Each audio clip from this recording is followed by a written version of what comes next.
Bonjour à toutes et bonjour à tous, je suis Pierre et j'ai à ma côté Manon. Bonjour Manon. Bonjour Pierre. On vient de fêter les 10 000 abonnés sur YouTube. Vous êtes très nombreux à nous suivre, on est très contents. Merci à vous tous. Et pour l'occasion, pour fêter un peu ces 10 000 abonnés et ces bientôt 600 vidéos publiées sur la chaîne YouTube de Babelio, on s'est dit qu'on allait répondre à vos questions, à toutes les questions que vous vous posez sur le site, sur les coulisses, sur l'équipe, sur le travail de Babelio. C'est quoi de travailler chez Babelio? On a sélectionné celles qui revenaient le plus. On a également inclus dans la vidéo certaines questions que vous nous posez souvent quand on se voit en physique, lors des rencontres, au pique-nique. Donc voilà, donc on espère que ça va intéresser toutes les personnes qui nous regardent. Et donc on a sélectionné, voilà, on a devant nous les questions posées par les membres. On va piocher dedans. Je t'en prie. C'est moi qui pioche. Manon. Alors la première question, quel est ton rôle chez Babelio et quel est ton parcours, tes études? Et donc moi je suis donc Pierre Croze donc de Babelio. Vous me connaissez peut-être sous le nom de Bibalis sur le site. J'interagis dans le forum, dans les groupes, sur le site tout court avec ce pseudo de Bibalis. Donc moi je travaille sur toute la partie édito avec Nicolas principalement et Déborah. Donc on s'occupe vraiment des articles, des entretiens, des rencontres. Donc par exemple moi je vais animer les rencontres, Nicolas va les filmer. Va s'occuper après du montage avec d'autres personnes. Donc voilà, donc là, toute la partie édito, moi c'est moi qui m'en occupe. Donc on est 3. Déborah s'occupe plus des réseaux sociaux, elle aura l'occasion de se présenter lors de cette vidéo. Et Nicolas d'ailleurs s'occupe de cette chaîne vidéo. Il est derrière la caméra en ce moment même. Donc vous le verrez pas là tout de suite, mais il est avec nous. Et donc voilà, donc moi pour arriver là, j'ai fait un stage d'abord chez Babelio. Et avant ce stage-là, j'ai fait des études d'histoire. Donc j'ai un master 1 à Paris Panthéon-Sorbonne, il y a quelques années maintenant, mais donc voilà, j'ai fait l'histoire. Et toi, du coup, c'était quoi tes études et comment tu t'es retrouvé chez Babelio? Moi, j'ai touché à beaucoup de choses avant d'arriver à Babelio. J'ai fait des études en école de commerce et ensuite j'ai travaillé et fait des stages dans plein de domaines. J'ai travaillé dans la culture, dans le patrimoine, les médias, le tourisme et l'hôtellerie, parce que je m'étais spécialisée en tourisme, hôtellerie et événementiel avant d'arriver à Babelio. Et ici, donc, je suis Manon, Office Manager chez Babelio. Et Office Manager, ça consiste en la gestion de l'administratif, des achats, l'événementiel, les services généraux et la vie de bureau. Parfait. D'autres questions? Allez. Je pioche dans l'urne. Est-ce qu'il y a un livre qui vous a fait aimer la littérature et peut-être quel est votre genre littéraire préféré? Alors je te pose directement la question. Vaste question. Moi j'ai toujours lu, toujours depuis que je suis petite. Je me souviens pas qu'il y ait un livre qui ait fait un déclic particulièrement. Après, il y a des livres quand même qui m'ont marqué quand j'étais jeune. Je pense notamment à Une bouteille dans la mer de Gaza de Valérie Zenati, les livres historiques, qui est mon genre préféré, de Juliette Benzoni ou Jean Howell ou Mireille Camel. Et il y a un livre aussi qui m'avait beaucoup marqué qui est Oscar et la Dame Rose d'Éric Emmanuel Schmitt. Et toi? Alors moi, c'est un autre Oscar. C'est Oscar Wilde. Quand j'étais jeune, je lisais beaucoup, ma mère me faisait beaucoup lire. J'ai toujours eu beaucoup de livres autour de moi. Je partageais parfois des goûts avec ma mère d'ailleurs. Mais ensuite, Oscar Wilde est arrivé dans l'adolescence. Et ça a été un vrai choc, peut-être plus que d'autres livres avant. Okay. Donc je retrouvais vraiment tout ce que j'aimais dans ce livre, donc le portrait de Dorian Gray d'Oscar Wilde. Et un tout petit peu plus tard, au lycée, la prof nous a fait lire un livre pour le bac, je crois, c'était Aragon, le portrait inachevé, le roman inachevé de Aragon, et ça a été un autre choc très fort, et je continue encore à lire du Aragon, c'est mon poète préféré, et donc voilà, c'était deux chocs très différents l'un de l'autre, mais voilà. Top. Alors on va piocher une autre question. Allez, c'est moi qui pioche. Attends, si j'y arrive. Alors, quelle est l'origine de Babelio? Alors Babelio, ça a été créé en 2007 par 3 personnes, Vassil Stefanov, Pierre Fromeau et Guillaume Tesser, avec plusieurs idées de noms d'ailleurs en tête pour créer donc un réseau social. L'idée c'est de créer un peu leur bibliothèque en ligne. Ça n'existait pas vraiment en France, donc ça existait un peu partout, ça existait à l'étranger, mais pas forcément en France. Donc il y a eu l'idée de créer ce site-là communautaire où tout le monde pourrait créer sa bibliothèque, partager ses lectures avec d'autres lecteurs. Et donc il y a eu plusieurs noms effectivement, il y a eu par exemple Tous mes livres, c'était un nom suggéré, Librothèque ou la Bibliothèque nationale du peuple. Et donc finalement ils se sont penchés sur Babelio avec plusieurs références. Donc il y a la référence évidemment de la Tour de Babel, cette nouvelle de Borges. Et vous pouvez retrouver, alors il y a l'idée évidemment du nom, il y a aussi l'idée du logo qui est important quand on crée un site. La tour a aussi pas mal évolué. Donc c'est la tour de Babel. Elle a pas mal évolué. Vous pouvez retrouver sur le blog de Babelio, on mettra le lien peut-être sous la vidéo, un peu l'historique du nom, de la création de Babelio, des différents logos qui se sont succédés au fil des ans. Et le premier livre inscrit sur le site, on retrouve forcément des livres de la bibliothèque des fondateurs, donc Vasile, Pierre ou Guillaume. Donc on retrouve par exemple Vineland de Thomas Pynchon, alors qu'il n'a que 7 critiques sur Babelio, mais c'est un super livre. Ou encore on retrouve la BD Le photographe, tome 3 de Emmanuel Guibert, Frédéric Lemercier et Didier Lefebvre. Donc c'est un classique de la BD, c'était des livres qui sont sortis, enfin celui-là en tout cas est sorti je pense au moment de la création du site.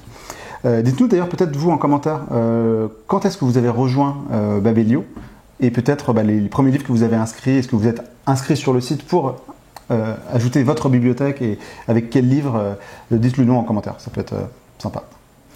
On continue de piocher? Oui, à toi. Vous êtes combien chez Babelio et comment on fait pour vous rejoindre? Alors chez Babelio on est une petite quinzaine, on doit être 14.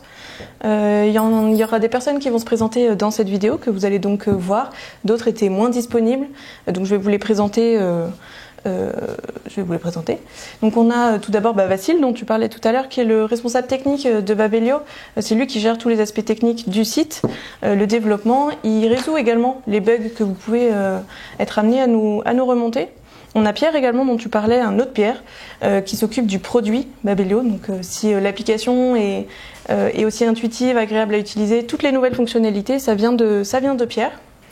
Je vais également nommer Guillaume, bien sûr, l'un des fondateurs donc, de Babelio, lui qui va plutôt chapeauter l'administratif et la partie commerciale de notre activité. Après, il a quand même des super idées aussi. Par exemple, les carnets de lecture qu'on retrouve dans des librairies. Les carnets Babelio, ça vient de lui. C'est lui qui a chapeauté tout le projet. Qui c'est que je vais nommer encore? On a Mickaël, bien sûr, qui ne fait pas partie de la vidéo, mais qui est derrière les caméras. Lui, il est responsable du projet web marketing. Chef de projet web marketing. C'est lui qui fait tout le suivi et la création des campagnes d'affichage que vous retrouvez sur le site et sur l'application. Un petit mot également, je vais nommer Lucia, qui seconde Pierre Fremont sur Babelio Espagne. Je ne sais pas si vous savez, mais on a une version hispanophone de notre application. Donc voilà, Lucia, en direct de Barcelone, nous aide sur Babelio. Parfait. Et vous pouvez retrouver d'ailleurs sur le site, on a une photo un peu des différents membres de l'équipe et aussi, donc voilà, vous pouvez retrouver un petit portrait de chacun, tous les gens qui font de Babelio ce qu'il est aujourd'hui. On continue. On continue, vas-y. Alors, qu'est-ce que vous préférez sur le site en tant que membre de l'équipe utilisateur? Sur le site, moi ce que je préfère, ce que j'aime beaucoup sur Babelio, c'est la curiosité. C'est la curiosité qui rassemble tous les lecteurs, les lectrices, les utilisateurs, les utilisatrices et l'équipe, bien entendu. Ce que j'aime beaucoup, c'est tous les aspects de découverte. Donc soit par les recommandations que fait Babelio, qui se basent donc sur nos goûts à nous, mais également tous les coups de cœur que vous nous partagez sur Babelio. Moi, chaque fois que je les lis, j'ai envie de tout lire parce que vous êtes passionnés et c'est cette curiosité qui vous amène aussi à découvrir de nouvelles choses. Comment vous l'avez découverte sur Babelio, pas sur Babelio, c'est ce qui m'intéresse le plus. Ta pile a l'air d'être. Elle est assez importante, oui. Et elle diminue pas beaucoup. Moi, ce que je préfère sur le site, c'est le fait que même si on est un site internet, un site virtuel, il y a une vraie communauté physique qui existe. Donc nous, on fait beaucoup de rencontres, on fait beaucoup d'événements aussi. On se rend à des festivals pour rencontrer aussi les lecteurs. Et donc il y a des vraies communautés de lecture qui se sont créées via Babelio. Donc ça, je trouve ça assez chouette. C'est pas juste virtuel. Tout ne se passe pas en ligne. On a aussi des gens et même au-delà du site, qui continuent qui ont vraiment formé des groupes de lecture, par exemple à Lille, autour de Lily Galipet, donc une utilisatrice du site. Il y a des vraies communautés de lecture. Donc voilà, c'est pas que virtuel. Je trouve ça assez chouette. C'est vrai. Allez, encore une question. Quel est ton meilleur souvenir lié au site ou à Babelio? Eh bien écoute, je vais te citer peut-être des rencontres avec des auteurs que j'ai beaucoup appréciés. Un auteur que j'ai rencontré donc pour une rencontre Babelio, c'était John Kalman Stephenson. Donc c'était dans des conditions un peu particulières puisque c'était quasiment au lendemain des attentats au Bataclan. Donc l'ambiance était un peu morose, mais c'est un auteur que j'ai découvert et qui me fascine encore, que j'aime beaucoup. C'est un de mes écrivains préférés, donc c'est un très chouette souvenir de rencontre et de lecture tout court. Et après, je sais pas, il y a par exemple d'autres rencontres où on a beaucoup discuté avec Brian Selznick, un auteur américain. On a énormément discuté avant et après la rencontre, et c'est des échanges comme ça qui sont assez beaux, assez chouettes. Donc c'est ça que je répondrai. On va passer la parole, je pense, à d'autres membres de l'équipe qui vont aussi vous parler de leur coup de cœur, de leur travail ou de différents aspects du site Babelio. Comme ça, vous saurez tout. Bonjour, je suis Déborah. Salut, je suis Anaëlle. Et on va continuer à répondre à vos questions. Donc, je me lance pour la première question. Anaëlle, c'est quoi ton rôle chez Babelio? Alors, je suis responsable commerciale chez Babelio. Et donc, je suis en charge de tout ce qui est relation avec les éditeurs et de mettre en place des campagnes de promotion pour leurs livres sur le site.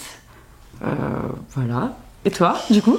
Moi, je suis community manager chez Babelio. Donc, en résumé, je m'occupe à la fois des réseaux sociaux, de nos comptes sur les réseaux sociaux, mais aussi de la modération sur Babelio. Et j'ai également d'autres tâches éditoriales. Et il y avait une autre petite question. Quel a été ton parcours jusqu'à ce que tu arrives chez Babelio? Alors, du coup, d'abord j'ai fait une fac d'histoire à Brest. Et ensuite j'ai été à Rennes pour faire un master en communication. Et après j'ai eu plusieurs vies professionnelles, parfois un peu étonnantes, toujours en lien avec le web marketing. Mais j'ai travaillé en art contemporain, dans les chiens et les chats, en cybersécurité et en auto-édition. Et ensuite je suis arrivée chez Babelio. Et toi? Du coup, moi, j'ai fait un Master 1 en communication à Strasbourg, puis à Paris. Et j'ai enchaîné avec une spécialisation en ingénierie éditoriale et communication, en gros, édition et communication. Et ensuite, j'ai eu l'opportunité de travailler en librairie, en service communication, chez plusieurs éditeurs, avant d'arriver chez Babelio. Je vais piocher la 10e petite question. Yes. Allons-y, allons-y. Est-ce qu'il y a un livre qui t'a fait aimer la littérature? Un livre qui m'a fait aimer la littérature. Je ne sais pas s'il y a un livre qui m'a fait avoir le déclic de me dire j'adore les livres, mais parce que j'ai souvenir de toujours avoir un livre en main, mais si je devrais peut-être en citer deux qui ont marqué mon enfance. Le premier ce serait Contes de tous les pays. C'est un album jeunesse en fait, qui permet de illustré, qui permet de parler de plein de cultures dans le monde. Ça m'avait fait voyager, j'avais beaucoup aimé. Et le deuxième, je dirais La quête des Willan de Pierre Bottero, un grand classique de la fantaisie française. J'ai d'ailleurs acheté l'intégrale dès 20 ans, il y a genre quelques semaines. Grosse fan. Et du coup, tu as un genre littéraire préféré? Je lis un peu de tout, mais on va dire que je lis un peu plus de littérature jeunesse et de littérature autochtone. Et toi, du coup? Du coup, sur ce qui m'a donné le goût de la lecture, en fait, j'ai commencé clairement à piquer des livres dans la bibliothèque de ma mère. Donc ça a un peu orienté mes goûts, notamment vers la littérature américaine, avec une grande découverte pour moi qui a été Dalva de Jim Harrison. J'ai vraiment, ça a été la grosse découverte de cette femme, de ce personnage, de la culture amérindienne, et dans un autre registre, il y a la découverte de Virginie Despentes et notamment de King Kong Theory à l'adolescence qui m'a profondément marquée et qui a après orienté mes goûts littéraires pour un petit moment. Hop, c'est à moi de tirer la prochaine question. Comment présentes-tu Babelio à tes amis? Alors, souvent il y en a quand même qui connaissent déjà, donc je n'ai même pas à présenter. Mais sinon, je dis que c'est un réseau social qui permet de cataloguer ses lectures et également en fait de noter ses penses-bêtes, pour plutôt que d'avoir des petits papiers au fond de son sac, que c'est quand même bien pratique de faire une liste sur Babelio. Et puis après, ce que je dis souvent, c'est « Mais tu dois déjà connaître. Tu sais, quand tu tapes le nom d'un livre sur Google, souvent, c'est Babelio qui arrive en premier. » Ça, je le dis très souvent. Et dernière définition, tu sais, Babelio, c'est un peu comme Allociné, mais pour les livres. Voilà, c'est mes 3 définitions. Du coup, on passe à la prochaine question. Alors... Est-ce que vous vendez quelque chose sur Babelio? Alors c'est une question qu'on nous pose souvent. Donc non, nous ne vendons pas de livres sur Babelio. On peut accéder sur les fiches des livres à des liens vers des sites marchands pour vous les procurer. Mais on ne vend pas de livres. Par contre, ce qu'on vend, c'est notre carnet Babelio. Hop. C'est un carnet de lecture qui est entièrement personnalisable, comme vous pouvez le voir. Et en fait, il est hyper pratique parce que sa petite taille vous permet de le mettre dans votre sac. Donc il est disponible sur Babelio, soit via le lien découvrir Carnet Babelio, soit la boutique babelio.com. Encore une pour toi. Ok. C'est quoi de modérer une communauté? Et à quoi ça ressemble du coup sur Babelio? Alors je dirais que la communauté Babelio est plutôt bienveillante. Tous les types de lecteurs, de lectrices, de littérature, ils sont représentés sur Babelio. Et ils et elles sont tous hyper engagés, toutes et tous hyper engagés, autour de la littérature. Ils créent des quiz, ils créent des listes, ils créent des jeux en fait, ou des endroits où se réunir entre eux. Donc moi, ma mission un peu là-dedans, c'est de garder cet esprit bienveillant, mais également, en gros, de faire que Babelio, ça reste un endroit où il fait bon lire. Donc ça veut dire veiller à ce que déjà les contenus soient postés au bon endroit, mais aussi à ce qu'ils ne soient pas insultants, à ce qu'il n'y ait pas de plagiat, bref, à ce que tout se passe dans le meilleur des mondes. Et on est quand même relativement épargné là-dessus sur Babelio. Hop. Prochaine question pour toi, Anaëlle. Comment est-ce que vous gagnez votre vie?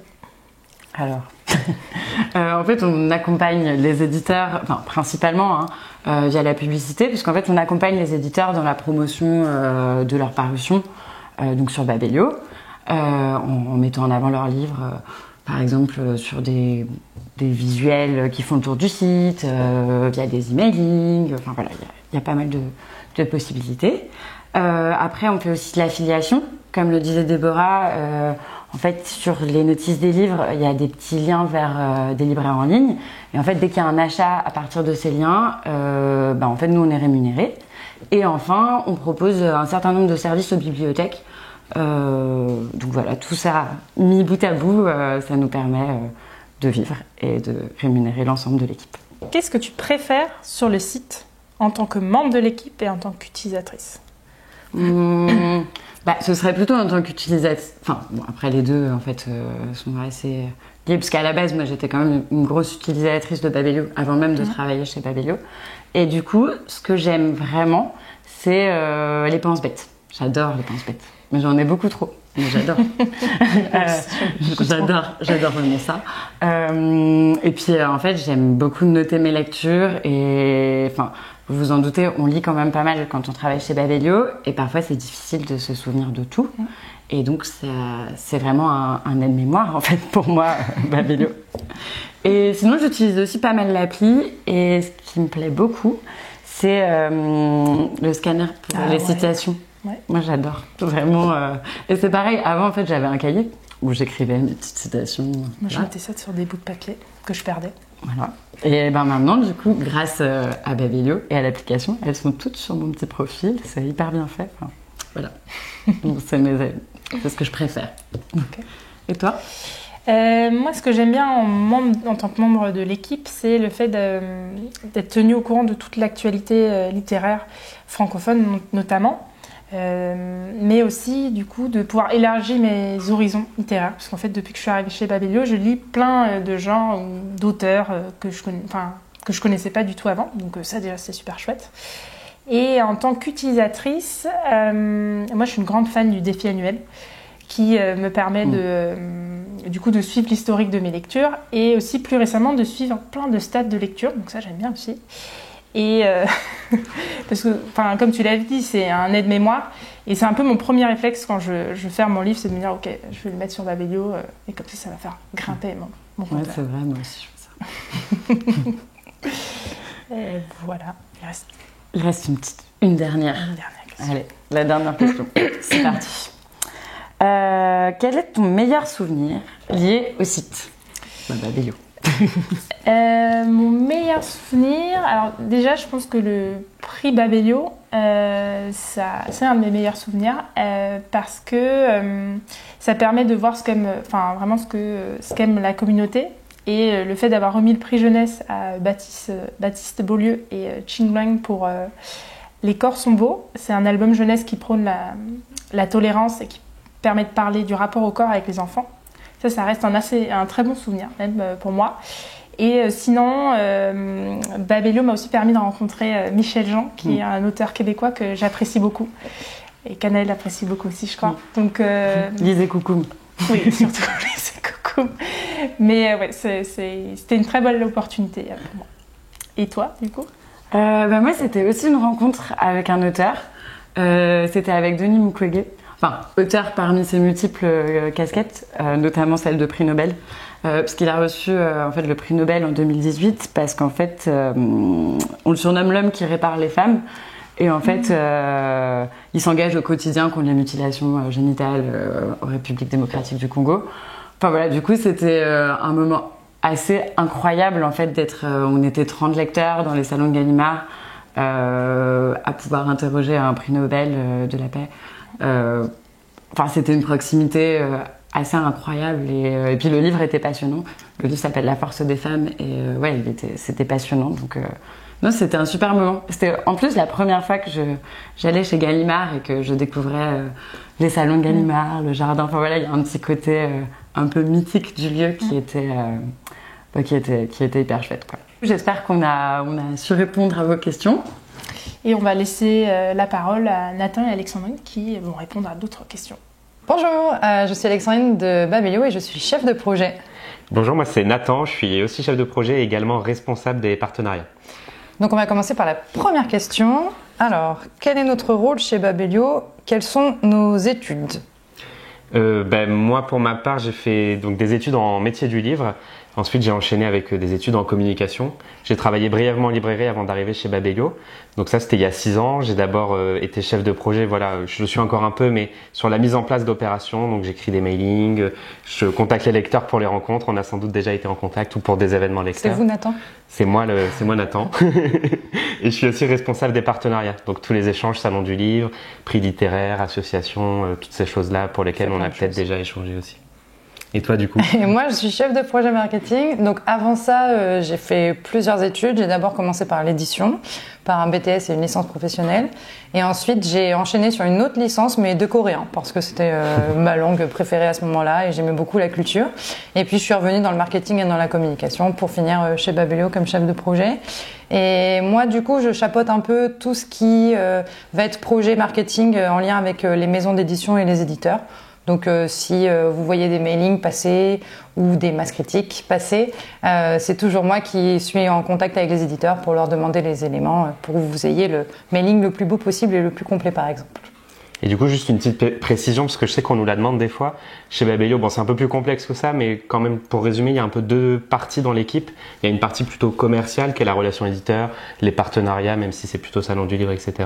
Et une partie plus éditoriale, donc c'est plutôt, que vous en avez vu une partie avant, mais qui gère les réseaux sociaux, les interviews, les vidéos, les articles, enfin voilà, tout ce qui est, et la gestion de communauté aussi, qui est un gros morceau de la vie de Babelio. Tout à fait. Je pense qu'on peut passer à la deuxième question. Tu peux passer à la deuxième. Si ça te va. Alors, qu'est-ce qu'on nous demande? On nous demande est-ce qu'il y a un livre qui vous a fait aimer la littérature et quel est votre genre littéraire préféré? Moi, il n'y a pas vraiment de livre qui m'a fait aimer la littérature, mais il y a certainement un genre qui m'a redonné goût à la lecture et c'est vraiment le young adulte et notamment les dystopies qui sont sorties quand j'étais en fin de collège, début de lycée. Hunger Games, Divergente, Le Labyrinthe, ça c'était vraiment ma grosse passion. Et du coup, je suis restée très amoureuse du genre young adulte et maintenant un peu la fantasy, mais assez douce, pas trop forte la fantasy. Moi, c'est aussi mon genre préféré, c'est la littérature ado. Vous avez là 2 des... il y avait aussi Déborah que vous avez vu avant, mais 2 des plus fervents défenseurs de la littérature ado et young adulte. Et moi, je sais pas s'il y a un livre qui m'a vraiment fait tomber dedans. J'ai toujours lu petit, on m'a lu beaucoup d'histoires enfants, j'ai continué jusqu'à la littérature ado. Je dis pas que de ça, mais je suis un peu resté bloqué dedans quand même. Et un livre quand même qui a vraiment changé les choses, c'était Toby Lowndes de Timothée de Fombelle, que je n'arrêterai jamais de recommander. Oui, il nous en parle beaucoup. On peut passer à la suivante, je pense? Oui, carrément. Alors, pourquoi pas de rencontre en dehors de Paris, Nathan? La fameuse question. Alors c'est vrai qu'on nous la demande souvent et on comprend parce que même nous on aimerait vous proposer des rencontres partout en France et pas que, parce que la communauté de Babelio c'est évidemment beaucoup de lecteurs en France mais aussi au Canada, en Belgique et dans plein d'autres pays. Ouais. La réponse elle est très simple, c'est que nos locaux ils sont là, donc les rencontres elles ont lieu dans nos locaux. Là on est au premier étage dans le bureau et juste en bas on a une grande salle de rencontres qui sert à faire plein d'événements différents, pas que des rencontres auteurs, mais le plus gros de nos événements c'est vrai que c'est des rencontres avec les auteurs, donc les éditeurs nous sollicitent pour accueillir un auteur, 30 lecteurs, parfois 50, reçoivent le livre en avance, ce qui est bien parce qu'ils peuvent le lire et avoir une discussion approfondie avec l'auteur. Et donc ça se passe ici dans nos locaux, c'est plus pratique en termes d'organisation, en plus on fait une vidéo juste avant, c'est plus pratique pour plein de raisons, quoi. Après, on fait beaucoup de salons du livre quand même, donc voilà, dans les partenariats que j'évoquais avant, il y a pas mal de salons. Ce qu'on fait le plus, c'est Quai du Polar à Lyon en avril, Quai des Bulles à Saint-Malo en octobre, aussi à Saint-Malo Étonnant Voyageur qui a lieu en mai. Là on va participer, bon là c'est à Paris, mais au Festival du livre de Paris, et puis des choses plus ponctuelles, donc on a déjà participé aux Imaginales, on a déjà été à Bordeaux pour lire en poche ou ce genre de choses, donc voilà, plein de salons partout en France, donc ça peut arriver si vous suivez notre actualité qu'on vienne vers chez vous et qu'on anime des rencontres. Comme ça vous pouvez rencontrer notre équipe ailleurs qu'à Paris. Voilà. La question d'après. Oui. Je pense qu'elle va plus être pour toi cette fois-ci, parce que c'est sur Masse Critique.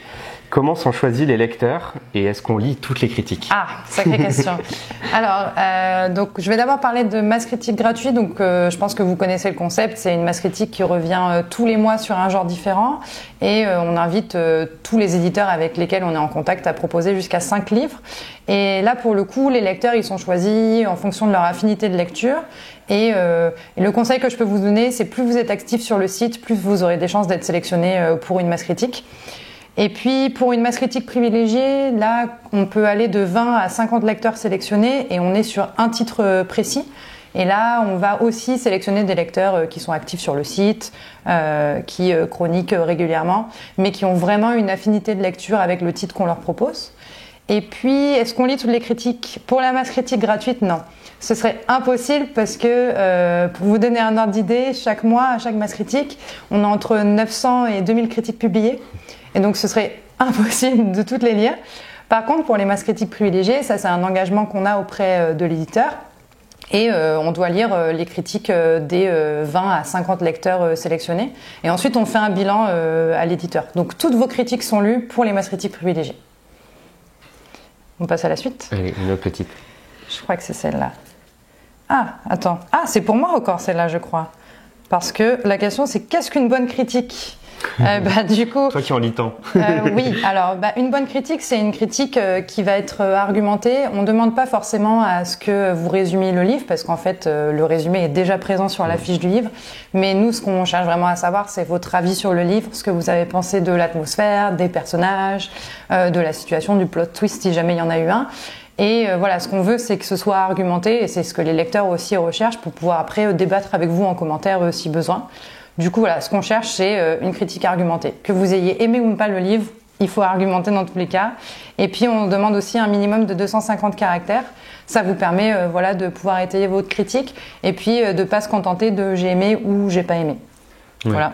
C'est vrai qu'il faut imaginer que parfois on lit un lecteur en librairie ou en bibliothèque pour choisir un livre. Il va aller sur la page Babelio, il va lire plein de critiques.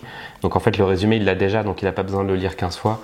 C'est mieux s'il voit dans des paragraphes assez clairs, en quelques critiques, quels sont les avis qui ressortent. Ouais. Donc le résumé effectivement, c'est pas toujours la peine de le répéter. Tout à fait. Bon, attends. La question d'après. Écoute, vas-y. Je la pioche. Qu'est-ce que vous préférez sur le site en tant que membre de l'équipe et en tant qu'utilisateur? Qu'est-ce qu'on préfère sur le site? Moi, ce que j'adore sur le site, c'est aller lire les critiques, justement. J'aime beaucoup aller lire les critiques positives comme négatives de mes livres préférés pour voir un peu ce que les gens en ont pensé. Et en fait, comme les lecteurs sur Babelio ont des critiques relativement bien argumentées, en fait, j'arrive à comprendre leur point de vue, même si parfois ils n'ont pas du tout aimé un de mes livres préférés, j'arrive quand même à comprendre un petit peu. Et ça, c'est mon petit péché mignon sur le site. J'aime bien faire ça. Okay. Et toi? Moi, j'avoue que je suis un gros utilisateur de l'application qu'on a sur mobile, que ce soit sur Android ou sur iOS d'ailleurs.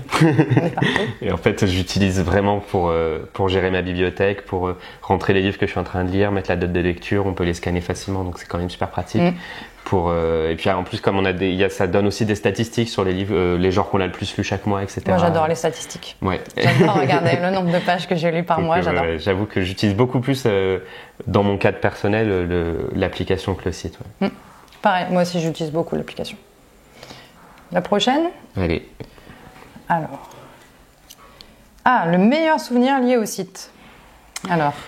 On y a un peu réfléchi avant, c'est vrai, celle-ci, parce que on a un peu tous eu et moi ça fait quand même bientôt 6 ans que je suis chez Babelio, donc il y a quand même plein de choses chouettes qui se sont passées, faut le dire.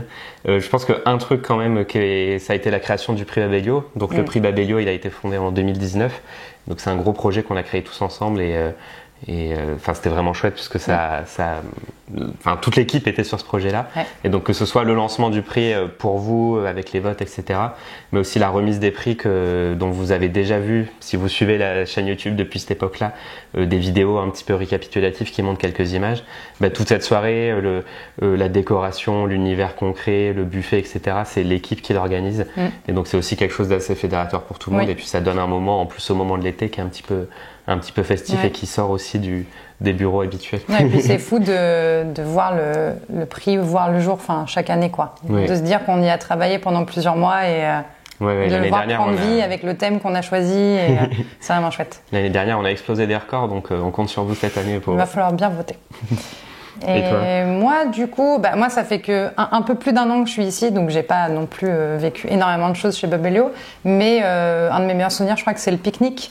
Donc qui est annuel, donc on fait un pique-nique Babelio à Paris, mais aussi dans plein d'autres villes françaises. C'est vrai qu'on n'en a pas parlé pour les rencontres. Mais voilà, on est aussi en province pour le pique-nique Babelio. Dans 10 villes. Et ça c'est vraiment chouette parce que du coup ça nous permet de rencontrer les lecteurs et d'avoir une occasion de bien discuter avec eux.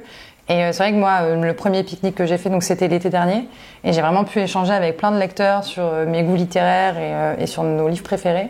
Et puis il y a plein de petits événements ce jour-là. On peut échanger des livres. On a une tombola du livre, donc on vient proposer un livre et quelqu'un le pioche aléatoirement. Donc après, c'est chouette de pouvoir en discuter si quelqu'un a pioché le livre qu'on avait proposé. Et voilà, donc ça c'est un de mes meilleurs souvenirs. Puis il faisait beau en plus, donc c'était vraiment chouette. Et puis pour nous, ça met vraiment aussi des visages derrière la communauté de Babelio, donc c'est chouette. Tout à fait. Une petite dernière. Alors, quels sont les projets à venir sur Babelio ? Alors les projets à venir, il y a plusieurs choses. La première, il y a déjà les deux dont on vient de parler. Ça tombe plutôt bien. C'est le pique-nique d'abord, donc on va bientôt annoncer qu'on est en train d'organiser, qui aura lieu comme tous les ans fin juin, début juillet à Paris et alors normalement c'était 9 autres villes, mais cette année il devrait y en avoir une nouvelle. Donc normalement dans 10 autres villes partout en France et aussi à Bruxelles. Donc voilà, ça permet aux lecteurs. Donc nous, on va pas dans toutes les villes personnellement, mais par contre, on pourrait faire une petite tournée Babelio, c'est vrai, faire une tournée des Zéniths avec donc il y a des lecteurs qui sont bénévoles qui nous aident à l'organiser très gentiment dans chacune de ces villes. Et donc ça permet vous de vous rencontrer entre vous, de parler de lecture, etc. Et parfois, ça donne d'ailleurs lieu à d'autres événements derrière. Il y a le prix Babelio, donc qui va être lancé mi-mai. La sélection, même nous on la connaît pas, donc n'essayez pas de nous la soutirer parce que la période de publication va entre octobre et mai, donc on attend un peu le dernier moment pour faire la sélection, même s'il y a déjà des choses que vous pouvez deviner si vous savez quels sont les livres les plus populaires sur Babelio dans les 10 catégories du prix. Ça donne une petite idée, ouais. Voilà, donc ce sera de mi-mai à fin mai, vous pourrez voter et puis on annoncera les résultats mi-juin comme d'habitude. Et après, il y a plein de choses qui sont à venir sur le site et dans l'application, des améliorations de fonctionnalités sur lesquelles planche l'équipe pour faciliter la découverte, pour faciliter les échanges.